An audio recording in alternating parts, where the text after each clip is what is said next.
Today, I want to talk about something I like to call my fasting number, and I want to help you find yours. Figuring out that number might be your aha moment when it comes to fasting. But before I get into that, welcome to day 66 of my fasting journey. Tonight, I'll be completing my 16th consecutive fast. The last 14, including tonight, have been around or over the 90-hour fasting mark. The last 15 fasts, averaging around 96 hours or 4 days, and an eating window of around 3 hours, essentially saying a 4-day fast with a 3-hour eating window, followed by another 4-day fast with another 3-hour eating window, rinse and repeat to get where I'm at today. This morning, I weighed in at 166 pounds even, or 75.3 kilos. All of this has obviously been accomplished through fasting, but not without a set eating window, proper cardio, proper weightlifting,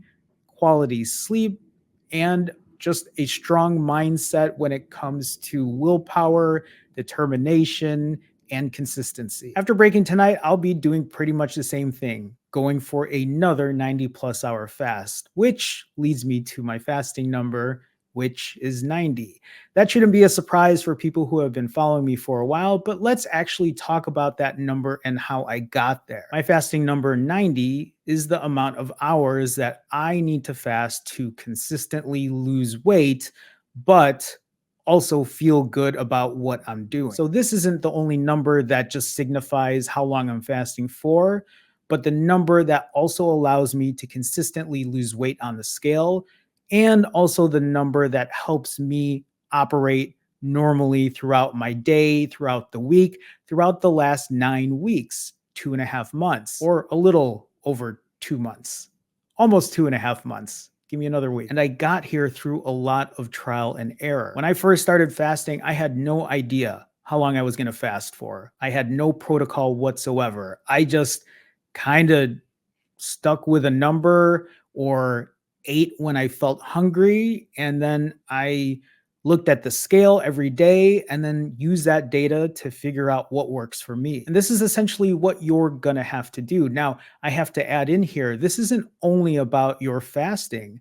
This number is also going to vary based on how you refeed, meaning how well you eat, and how often you exercise. Because my exercise routine is pretty regular, I've used that as a constant to help me figure out my fasting number. And I know that if I add extra cardio or I add extra exercise in general, that will typically make me lose more weight than I'm accustomed to losing. So in the past, I was doing 30 something hour fasts, 60 something hour fasts, even 168 1 week fasts, trying to see what number would get the scale down, but also how well I felt after doing these fasts. I will tell you, doing 168 hours is not something I enjoy doing.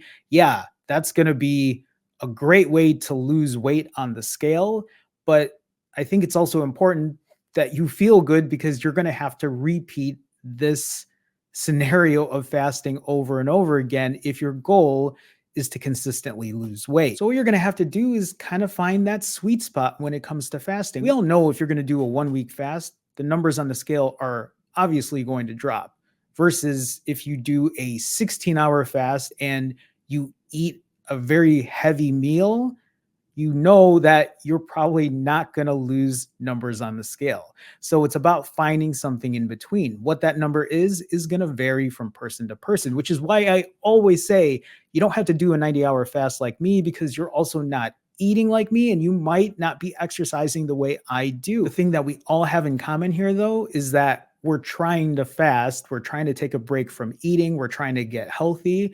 And for some of us who are overweight or obese, we're trying to lose numbers on that scale. We're trying to get the extra fat off of us so we can be a healthier, better person. Better meaning healthier. That's what I mean. Healthier physically. Now, remember, this number that you find that your sweet spot isn't always going to be your number forever either. This is just a baseline. For me, I know that when I was doing 65-hour fasts 4 years ago after doing 90s for so long, I was still losing weight doing 65-hour fasts. They just weren't dropping as quickly as I'd like to see on the scale. And I knew that I could still up that number because I still had extra weight on me. So 90s always gave me a bigger, better result on the scale losing weight versus a 65. But for my sanity back then when I was doing it, because I don't remember how long I was doing 90s for, 3 months in a row, something like that, I decided to switch to 65s because it just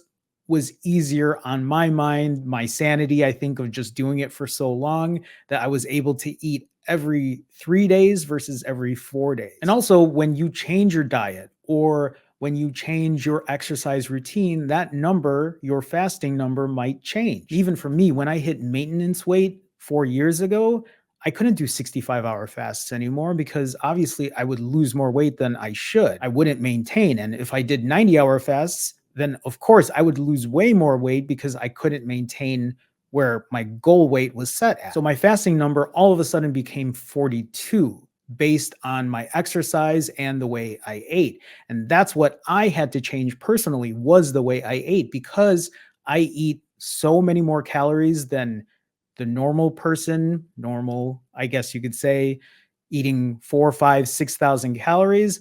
I then had to adjust my calorie intake, something that's taken me a long time to control. And that's not even 100%. When I hit my goal weight and my fasting number changes to 42, a lot of things are going to have to change. My exercise routine might have to change a little bit, but I know for sure the way I eat is going to change a lot more. Having to control my intake. And that's something that's still a little scary for me when I think about it. Yes, it might be awesome to eat every other day again versus every 4 days, but the thought of not being able to eat everything that I want, that's still something I'm working on. But for now, 90 hours is my fasting number because I know that during a 90-hour fast and during my 4-hour refeed, I can eat pretty much anything I want and I will still lose weight based on my exercise and based on the way I eat. And then again, knowing that those 90 hours passes by fine for me. I can do things normally. I can live a normal life. I can have a social life. I can still exercise. I can still go to work. These are the things that you need to incorporate when you find your fasting number. You don't want to have a fasting number that is going to wreck you, that's going to keep you on the couch, that's going to keep you on the bed, and you can't get up and you can't do the things you need to do. You have to find that sweet spot. All that being said, remember, at the end of the day, the scale is not the be all end all for defining true weight loss or healthiness. This is just a tool that you might use when you're trying to get to a healthier lifestyle, to lose weight. Gaining all the weight back wasn't what my plan was. I didn't want to gain 75, 80, 85 pounds.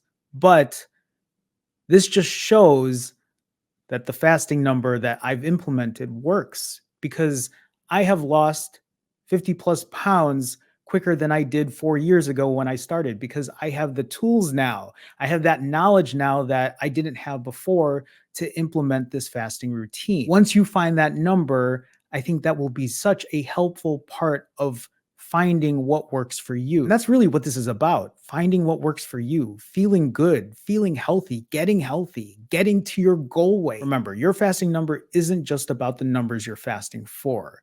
It's also about your exercise, the way you do your cardio, the way you strength train, and the way you eat. Your diet. It's a very important part, how long you're refeeding for.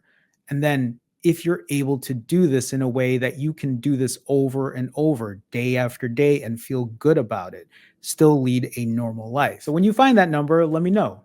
I'm a little curious. I'll see you guys soon.